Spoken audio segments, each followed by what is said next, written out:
Ya, pemirsa, kemarin sempat viral di media sosial ada salah satu SPBU swasta yang menjual BBM meski memang nilai oktannya di bawah nilai oktan Pertalite, tapi harganya juga jauh lebih murah dari Pertalite yang baru saja dinaikkan oleh pemerintah. Nah, sebenarnya adakah regulasi yang mengatur penjualan BBM dengan nilai oktan rendah? Sudah bersama saya Bapak Komaydi Notonegoro untuk menjawab permasalahan tersebut. Halo Pak, apa kabar? Terima kasih waktunya untuk CNBC Indonesia. Oke, Pak, pertanyaan pertama terkait fenomena tadi, Pak. Secara regulasi sebenarnya ada tidak regulasi yang mengatur larangan menjual bensin dengan nilai oktan di bawah 90%? Iya, kalau larangan sebetulnya tidak secara spesifik untuk dilarang, tetapi direkomendasikan ya dari Permen KLHK yang disarankan adalah di atas oktan 91, artinya minimal 92 begitu. Jadi Pertamax 92. Tetapi aturan itu sudah cukup lama, sejak tahun 2017 diterbitkan oleh pemerintah, tetapi implementasinya kan masih secara bertahap karena ada beberapa hal yang masih dipertimbangkan pemerintah. Salah satunya adalah dua masalah saya kira. Yang pertama daya beli, yang kedua adalah masalah teknis. Kalau daya beli ketika jumping dari waktu itu kan masih pakai RON 88 ke 92 tentu lumayan jauh begitu ya, lumayan besar, sehingga saya kira ini yang menjadi pertimbangan pemerintah begitu. Yang kedua adalah masalah teknis ya Mbak Mir, karena kan produksi untuk mengubah setting untuk bisa menghasilkan yang lebih tinggi kan tentu perlu penyesuaian di kilangnya begitu. Saya kira dua hal itu yang latar belakangnya kenapa regulasinya terbit 2017 tapi sampai dengan 2022 masih belum 100% saya kira. Iya, betul. Jadi ada di aspek daya beli yang dipertimbangkan, yang kedua adalah di aspek teknisnya. Ada dua hal tadi. Kalau mungkinnya mungkin, tetapi tentu perlu political will semua pihak. Jadi masyarakat juga harus dikasih tahu bahwa ini tujuannya untuk lingkungan, untuk yang lebih baik. Tetapi tentu ada sesuatu yang harus dibayar, kan harganya jauh lebih mahal gitu.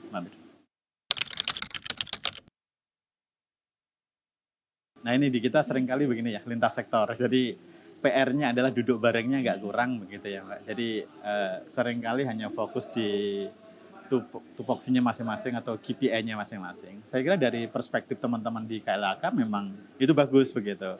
Tapi dari perspektif di Kementerian Teknis, Kementerian SDM dalam hal ini, kemudian di teman-teman Kementerian Keuangan, ini kan cara pandangnya tentu berbeda. Nah mungkin disarankan untuk koordinasi, untuk duduk bersama, kira-kira yang paling proporsional, paling optimal untuk bisa itu jalan, kira-kira perlu tahapan seperti apa. Ini yang saya kira perlu dirumuskan bersama-sama. Betul, betul. Termasuk mungkin tahapannya atau lompatannya, tahapan dari katakanlah apakah memang harus langsung di atas 91 atau 91 dulu misalnya begitu. Nah, itu hal-hal yang saya kira perlu dikaji lebih dalam lagi.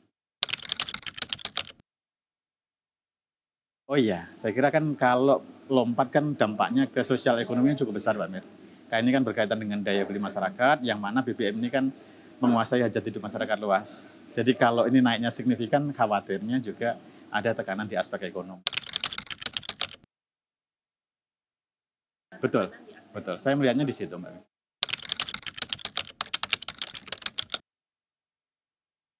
Iya, di beberapa negara tetangga kita rata-rata udah di atas RON 90 ya mereka di atas, sudah di atas itu. Karena kan mereka euronya seringkali sudah 2 number di atas kita. Jadi ketika kita masih jual euro 2, mereka udah di euro 4 begitu. Jadi memang kita ketinggalan beberapa langkah. Misalkan kalau Malaysia saat ini yang paling rendah adalah RON 92. Tapi kalau di Indonesia dan di beberapa negara yang pakai RON 88 waktu itu ya, waktu kita masih pakai itu di dunia hanya ada 7 negara, termasuk kita. Dan sebagian besar di wilayah Afrika ya. Betul, secara bertahap ya. Jadi Pertamina juga melakukan adjustment kilangnya. Kan ada kalau Mbak Mir dengar program RDMP, program GRR itu adalah upgrading untuk menghasilkan kualitas yang lebih tinggi. Sejalan juga dengan ekonominya yang sudah upgrade juga begitu ya. Harapannya daya belinya juga mampu mengimbangi gitu. Sebetulnya sangat sederhana Mbak Mir. Lihat di SPBU tetangga. Yang warna kuning dan warna hijau gitu ya. Kalau nggak salah untuk RON 90 mungkin udah di kisaran 15 ribuan, tapi untuk yang RON 92-an gitu mungkin udah 16-17 lah kira-kira di kisaran itu. Berarti masih cukup jauh ya Pak itunya. Iya, kalau di-compare dengan pemain lain itu cukup jauh. Tetapi meskipun kalau di-compare dengan harga sebelumnya naiknya juga lumayan begitu. Jadi kita lihatnya juga harus proporsional.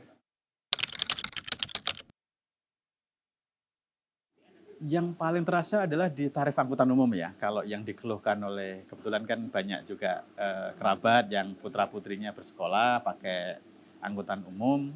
Itu angkutan umum dari yang tarifnya 3.500 langsung lompat menjadi 5.000 begitu ya. Meskipun mungkin secara hitung-hitungan harusnya mungkin tidak sampai 4.000.